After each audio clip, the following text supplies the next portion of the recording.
যাবো আপনার সঙ্গে। আপনি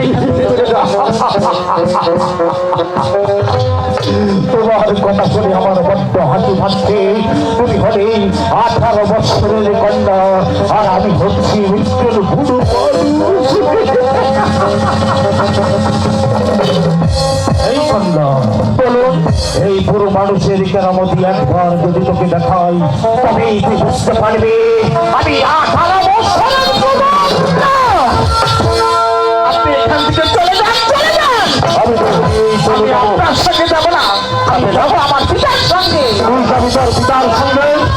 আমি কি জানতে পারি তোর পিতা তোকে এখানে রেখে কোথায় গিয়েছে?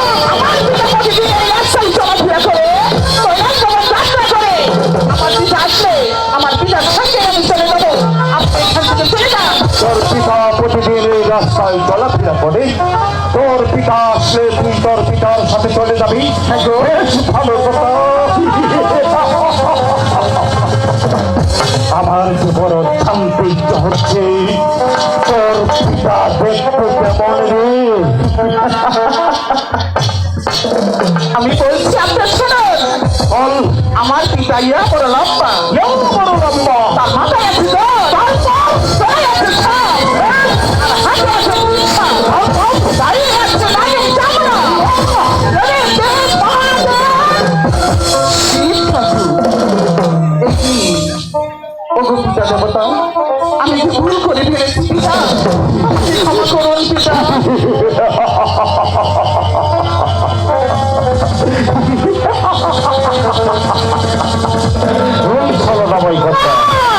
তুই তোর সতীত্ব রক্ষা করার জন্য আমার হাতে তুই যা আমার পরনে যা দেখেছি তাই থেকে তুই আমাকে পিতা বলেছিস। তুই সকল সর্ব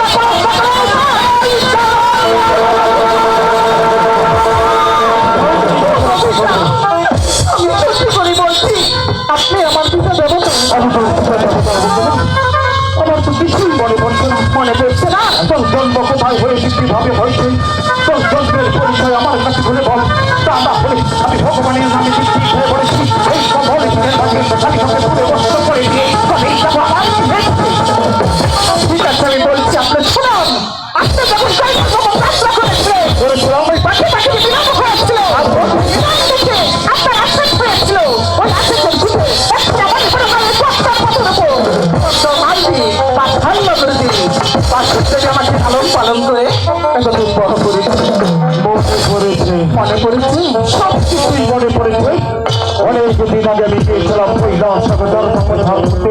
সেখান থেকে ফিরে আসার পথে আমার এক পুরাশ্রেণ পড়ে পড়েছিল কমল বিলের মাঝে। সেখান থেকে যদি তোর জন্ম হয়ে থাকে, তুই যে আমার ঔরসে দাদু সন্তান, আমি হয়েছি তোর জন্ম দাদা পিতা। তাই তোর পিতা হয়ে আমি তোর সাথে খারাপ আচরণ করেছি। তার জন্য আমি ক্ষমা করে দিয়েছি পিতা। সত্যি তুই আমাকে ক্ষমা করে দিয়েছিস পিতা।